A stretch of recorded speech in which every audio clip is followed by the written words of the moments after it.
Chicklets, thank you for stopping by. Today we will be reading day 24 in our Mayflower series, Poinsettia, Success. As always, information will be in the description. The sea was a powerful mistress, but Roman navigated it with the firm experience of those who had spent their lives on her waves. He had been raised on the sea, saved by pirates during a time he couldn't remember. This ship and these blue waves were his home. But he knew something was missing. Around his neck was half a medallion, broken in such a clean way that it could not have been an accident. To him, it was proof enough that there was something he was missing, some part of him that wasn't complete.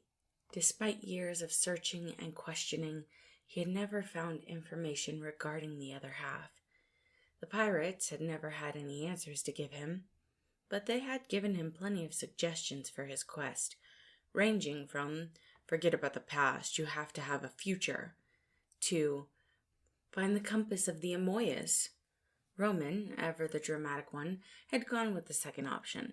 It was a fabled compass that could lead you to any place in the world. At least, that was the general consensus. But some stories claimed that the compass could lead you to any item as well, as long as you could focus solely on that. Now, as captain, Roman finally had that opportunity. After 4 years of searching, he had found it, hidden away in a sea cave that the winds could not touch. It had been a struggle, and there was no guarantee that he had found the right compass, but no one went through so much trouble to hide something mundane. He stood on at the helm of his ship, holding the compass and his medallion. "I will find you," he whispered, as he focused on the other half of his medallion, pouring all his hopes into this moment. The compass needle jumped, and a smile crawled on his face. "Here we go." It took Roman another month to follow the compass to his destination, almost frustrated when it took him ashore. "Captain, please cease your complaining." Roman's second-in-command, Logan, was watching his captain with a wary expression. "But how am I to survive on this dry and desert land?" he asked dramatically, flinging himself towards Logan. "First off, we are nowhere near a desert." He rolled his eyes, catching Roman. "Still, though I doubt it is possible for a person to die purely because they are in a new terrain, you very well might not survive a desert. But you will survive this." "You have no sympathy." "None." Roman made an offended noise, but after getting no reaction from Logan, he straightened his shoulders and looked at the compass. "We are close. I can feel it." "Please, mitigate your expectations." Logan hesitated. "I don't want you to get hurt." "I know. Thank you for caring." There was a mutual understanding between the two of them. Roman had helped rescue Logan from the wreckage of a ship when he was just a teen. He had been tied to a mast, and it had been weeks before he started feeling normal again. He had been dehydrated and suffering from sun exposure, but Roman helped nurse him back to health. And after that, the two of them had an unshakable bond. Logan watched Roman pour his heart into finding this compass, pour his heart into finding his missing half, and he knew how it would destroy Roman if this wasn't what he dreamed.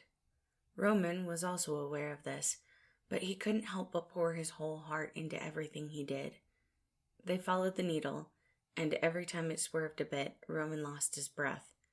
Logan was normally right about most things, and he really should have tempered his expectations. He was trying to do that now, trying to remind himself that he could just find the medallion at a flea market. He knew that it was possible, but he had hope, and no matter what he did, he couldn't quell it. Trying to split his focus between the coin and his thoughts left Roman distracted. He walked directly into someone else, bumping into them and stumbling back. "Oh, sorry, good." He was stopped mid-sentence, his neck yanked forward by somebody grabbing his medallion. "You have the other half." Roman looked at the man in front of him.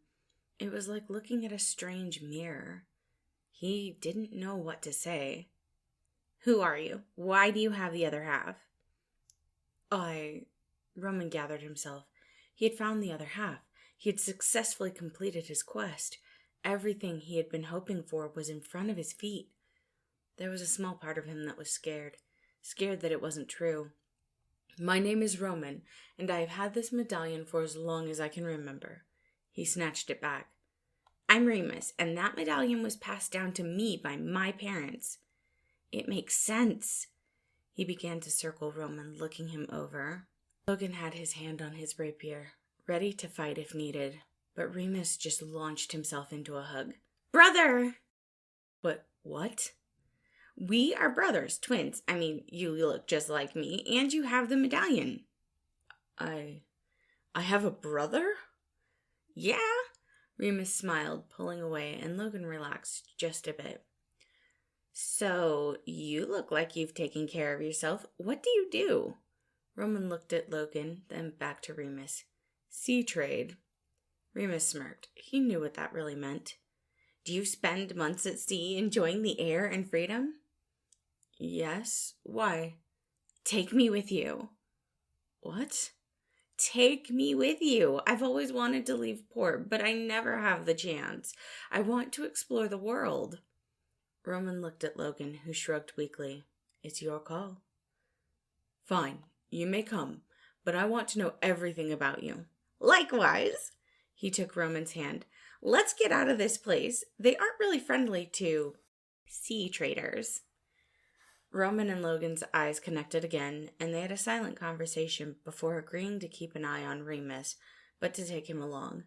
They quickly made their way back to port. As they got onto the ship, they didn't see the royal advisor frantically running through the streets, looking for Prince Remus. Thank you all for listening. Again, today was Poinsettia's day 24 in our Mayflower series. I appreciate you all being here, and I hope you have a wonderful day.